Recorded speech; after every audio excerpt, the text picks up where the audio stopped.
It's all about faking people out with identity politics, and identity politics is to make sure people don't come together. It's to give the people who are raping the planet and screwing the workers cover.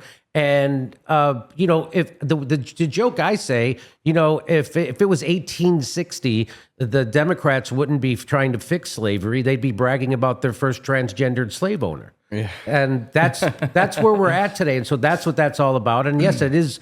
The establishment certainly doesn't care about people. The endless wars. It's just amazing how now the Democratic Party is not the Democratic Party that I grew up in. They're not the Democrats that I grew up admiring, right? They're now pro-censorship, which is the hallmark of authoritarian dictators. They wrap it in, we're helping you. We're only shutting up the bad people, right? And the misinformation and disinformation. Well, the biggest purveyor of misinformation and disinformation is the government. Second is the corporate media. And a far distant third are randos on social media. But they don't want to tell you that. They want to think that that's what every dictator says. We're keeping out the bad influence of the outsiders. So the Democratic Party is now pro-censorship, just like a dictator. They're pro-war. So I don't know how people who consider themselves lefties can support Kamala Harris, right?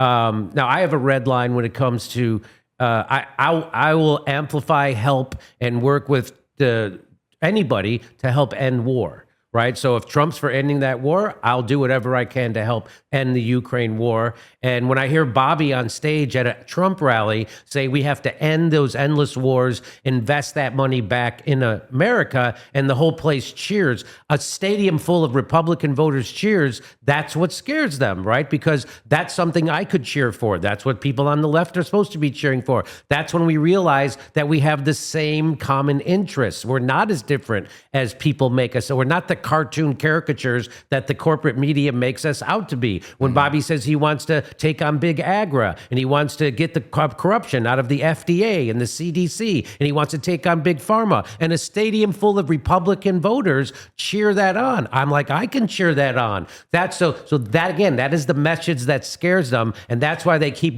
distracting you with everything possible. And yeah, they don't want to talk about how they try to corner Trump, going, well, don't you want Ukraine to win?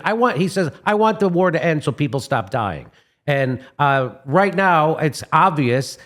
Anybody who knows anything about this, from Chomsky to Henry Kissinger to Mersheimer and everybody in between, has said that this is a NATO-provoked war. We shouldn't be doing this. And the last thing you want to do is push Russia closer to China, which is exactly what's happened. So all this stuff that they said was going to happen under Donald Trump, we're closer to nuclear war right now than we ever been. There's a third world war. It looks like it might break out in the Middle East right now because of our support for Israel and their apartheid state. All these things that they said was going to happen under Trump is happening right now because who is Joe Biden and Kamala Harris? They're neocons. They're not liberals. They're not lefty. They're illiberal neocon warmongers. And they don't run things right now. Who's running the country? The country's being run by the military-industrial complex, a handful of billionaires, and Wall Street, like it always is. And you're not allowed to become president unless they first approve of you, just like we know they approved of Barack Obama from that email from Wall Street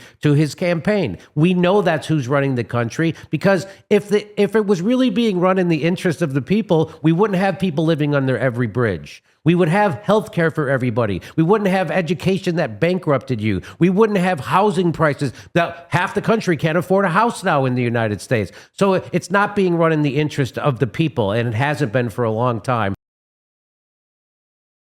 There's a choice to end the Ukraine war, but the problem is the way Trump governed in his first, he said his first administration, his first term, he said, I'm going to go to Washington and drain the swamp. Well, he drained the swamp, and right at the bottom of that swamp, he found his cabinet. It was filled with the swamp, right? The worst people in the world, the John Boltons, the Pompeos.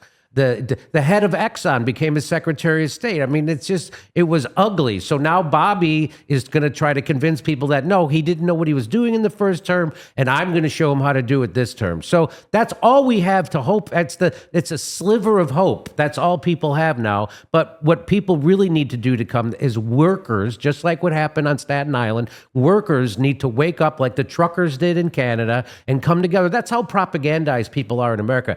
The greatest trick of propaganda is to make you think you're not propagandized. That's the beauty. They don't see it. They think propaganda is what happens in China or what happens in Russia. They don't realize that we're so propagandized in America, we can't tell the difference between a Nazi and a freedom fighter. We look at the freedom fighters, the truckers in Canada, we call them Nazis. We look at the Nazis in Ukraine and we call them freedom fighters. That's how backwards and upside down we are in the United States right now. And that's why the United States looks the way it is, why workers are living paycheck to paycheck, can't afford their own housing, go bankrupt when they get sick, and people are living under every bridge. This is the result of the corporate takeover of that's the funny thing. They go, well, January 6th undermined our democracy. I've had people say that to me. January 6th undermined our democracy. That's adorable because you don't live in a democracy. You live in an oligarchy. Your democracy was stolen from you decades ago by corporations, which is why workers haven't had a raise since 1980. And when are you going to get pissed off about that? The answer is never, unless the guy on the television tells them to get pissed off. Well, I'm on the television now, and I'm telling them to get pissed off about that, and we need more people with that message.